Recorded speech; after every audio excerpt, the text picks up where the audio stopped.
तो क्या प्रदेश अध्यक्ष पद से हटाए जाने के बाद अब सम्राट चौधरी के हाथ से मंत्रिमंडल भी जाता हुआ नजर आएगा, यानी मंत्री पद से भी इस्तीफा देना पड़ेगा? बिहार की राजनीति में यह सवाल सम्राट चौधरी को लेकर लगातार पूछे जा रहे हैं, उठते हुए नजर आ रहे हैं। सम्राट चौधरी को बिहार बीजेपी के प्रदेश अध्यक्ष के पद से हटाकर पार्टी आलाकमान ने दिलीप जायसवाल को राज्य में पार्टी की जिम्मेदारी सौंप दी। दिलीप जायसवाल वैश्य समाज से आते हैं और सीमांचल की राजनीति में उनकी अच्छी पकड़ बताई जा रही है। हालांकि अब ये सवाल खड़ा हो गया है कि एक साल के भीतर ही ऐसा क्या हुआ कि सम्राट चौधरी को प्रदेश अध्यक्ष पद से हटाए जाने का फैसला पार्टी को लेना पड़ा।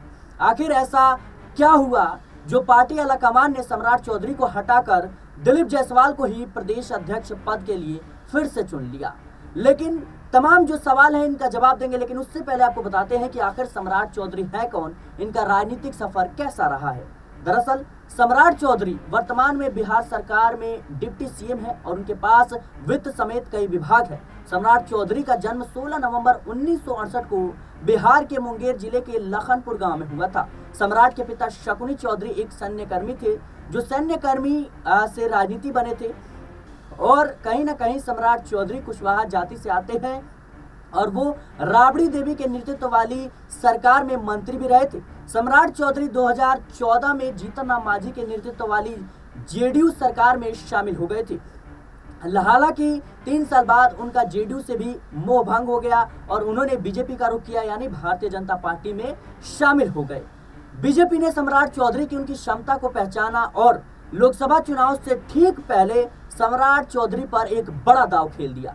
राजनीतिक जानकार बताते हैं कि सम्राट चौधरी को बिहार बीजेपी का प्रदेश अध्यक्ष बनाए जाने के 2 काफी बड़ी वजह थी। पहली वजह उनकी जाति जो कि कोयरी है, दूसरी वजह यह थी कि वो काफी आक्रामक बयानबाजी करते हैं।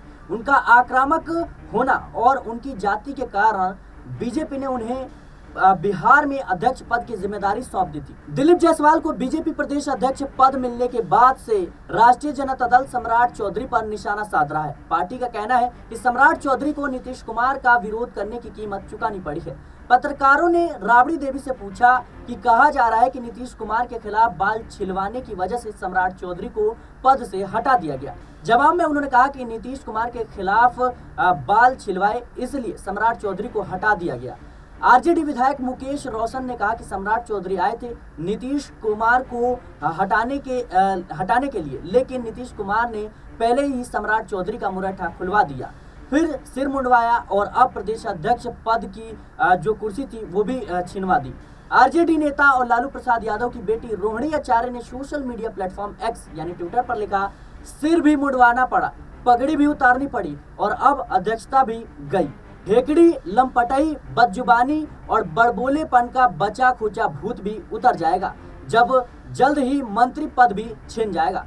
पाक पावन रिश्तों पर ओझी टिप्पणी करने वाले बुजुर्गों के प्रति बुनियादी रखने वालों के साथ बुराई होता है। परम पिता परमेश्वर सब देखता है। वही आरजेडी पर पलटवार करते हुए बीजेपी विधायक पवन जायसवाल ने कहा कि आरजेडी के पास कोई काम नहीं है। बीजेपी में नियम है कि एक व्यक्ति एक पद, इसीलिए प्रदेश अध्यक्ष बदले गए हैं। आरजेडी परेशान आत्मा है, इनको शांति देगी बिहार की जनता। जनवरी 2024 में जब से भाजपा सत्ता में आई है और नीतीश कुमार एनडीए में वापस आ गए हैं, तब से यह लगभग तय था कि सम्राट चौधरी को जल्द ही जो है अध्यक्ष पद से हटा दिया जाएगा, क्योंकि उन्हें राज्य सरकार में उप मुख्यमंत्री बना दिया गया था और लोकसभा चुनाव के दौरान उन्होंने प्रदेश अध्यक्ष पद का भी कहीं न कहीं जिम्मेदारी संभाला था। और बिहार में ओबीसी वोट बैंक में यादव के बाद सबसे ज्यादा संख्या बल जो है कुर्मी कोयरी का है। यादव की आबादी तकरीबन 15% है, जो कुर्मी कोयरी की 7% जो है बताई जा रही है। आपको बता दें कि ऐसे में आरजेडी के यादव वोट बैंक का मुकाबला अगर किसी भी पार्टी को करना है तो उसमें कुर्मी कोयरी वोट बैंक काफी अहम भूमिका निभा सकता है। राजनीतिक जानकार की माने तो सम्राट चौधरी को अध्यक्ष पद जाने की मुख्य वजह लोकसभा चुनाव 2024 के नतीजे रहे हैं। दरअसल लोकसभा चुनाव में बीजेपी ने उम्मीद के अनुरूप प्रदर्शन नहीं हुआ और पार्टी केवल 17 में से 12 संसदीय सीट पर ही जीत सकी। भाजपा से अच्छा प्रदर्शन जेडीयू का रहा, जिसने 16 सीटों पर लड़कर 12 सीटों पर जीत प्राप्त की। बीजेपी के खराब प्रदर्शन के पीछे कुशवाहा मतदाताओं का सम्राट चौधरी के साथ खड़ा नहीं रहना बताया जा रहा है। लोकसभा चुनाव में सम्राट चौधरी अपनी जाति को बिहार की आबादी में 4.5% हिस्सा रखता है और उसको गोलबंदी नहीं कर पाए। वहीं सम्राट चौधरी के नीतीश कुमार के खिलाफ भी बयानबाजी उन्हें अध्यक्ष पद से हटाने जाने की वजह बनी है। दरअसल सम्राट चौधरी ने नीतीश कुमार को टारगेट करते हुए काफी बयानबाजी की थी। उस वक्त नीतीश कुमार उनके खिलाफ कोई कदम नहीं उठा पाए थे, लेकिन अब नीतीश कुमार ने भी उनकी खिलाफत की है, जिसके बाद पार्टी ने यह कदम उठाया। वैसे समाज हमेशा से बीजेपी का कोर वोटर रहा है। हालांकि अब बिहार में समीकरण बदलने लगे हैं, क्योंकि तेजस्वी यादव लगातार A to Z यानी सर्व समाज की राजनीति की बात करते हुए नजर आ रही हैं। इसलिए भी बीजेपी आला कमान ने दिलीप जायसवाल को बिहार बीजेपी का नया अध्यक्ष बनाया है। आपको बता दें कि सम्राट चौधरी की जिस तरीके से अध्यक्षा पद छीनी गई, इसके बाद से लगातार यह दावे किए जा रहे हैं कि अब उन्हें मंत्रिमंडल से भी बाहर होना पड़ेगा, यानी कहीं ना कहीं जो डिप्टी सीएम का पद है वो भी जाता हुआ नजर आएगा। नीतीश कुमार के खिलाफ लगातार बयानबाजी करते हुए सम्राट चौधरी नजर आए थे। खास तौर पर देखा जाए तो सम्राट चौधरी ने नीतीश कुमार को लेकर के कहा था कि जब तक मैं नीतीश कुमार को सत्ता से बाहर नहीं कर दूंगा तब तक अपना मुरैठा नहीं खोलूंगा। हालांकि परिस्थितियां बदली, नीतीश कुमार एनडीए के साथ आए और मुरैठा भी खुल गया, लेकिन जिस तरीके से सम्राट चौधरी के खिलाफ भारतीय जनता पार्टी ने बड़ा फैसला लिया, बिहार की राजनीति पूरी तरीके से गर्माती हुई नजर आ रही है। अब देखना होगा आने वाले समय में क्या कुछ भारतीय जनता पार्टी कदम उठाती हुई नजर आती है। नीतीश कुमार को अगर संग रखना है तो उनके खिलाफ बयानबाजी करने वालों को कहीं ना कहीं बीजेपी को जो है सबक सिखाना होगा, क्योंकि जिस तरीके से देखा जाए सम्राट चौधरी की जो बयानबाजी थी इसका मुख्य कारण बताया जा रहा है। सम्राट चौधरी लगातार नीतीश कुमार के खिलाफ हमलावर रहते हैं और कहीं ना कहीं जिस तरीके से वो आरजेडी के साथ थे जब नीतीश कुमार, उस वक्त भी काफी ज्यादा हमलावर करते हुए नजर आए थे और इसी की कीमत आज चुकानी पड़ी। फिलहाल आपको क्या कुछ लगता है, क्या वाकई में सम्राट चौधरी को अध्यक्ष पद से हटाए जाने के पीछे नीतीश कुमार का हाथ है? कमेंट बॉक्स में जरूर बताएं। देश और दुनिया की तमाम खबरों के लिए बने रहें नेक्स्ट 9 पॉलिटिकल बाइट के साथ। आज बिहार में क्या स्थिति है?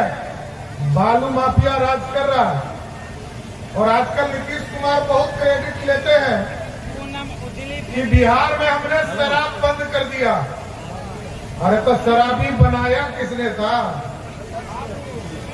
जब नीतीश बाबू आप बिहार के मुख्यमंत्री हुए तो पूरे बिहार में 987 शराब की दुकान थी और जब 2016 में आपने शराब बंदी का कानून लाया उस दिन 11,000 से ज्यादा शराब की दुकान थी। इसका मतलब शराबी किसने बनाया?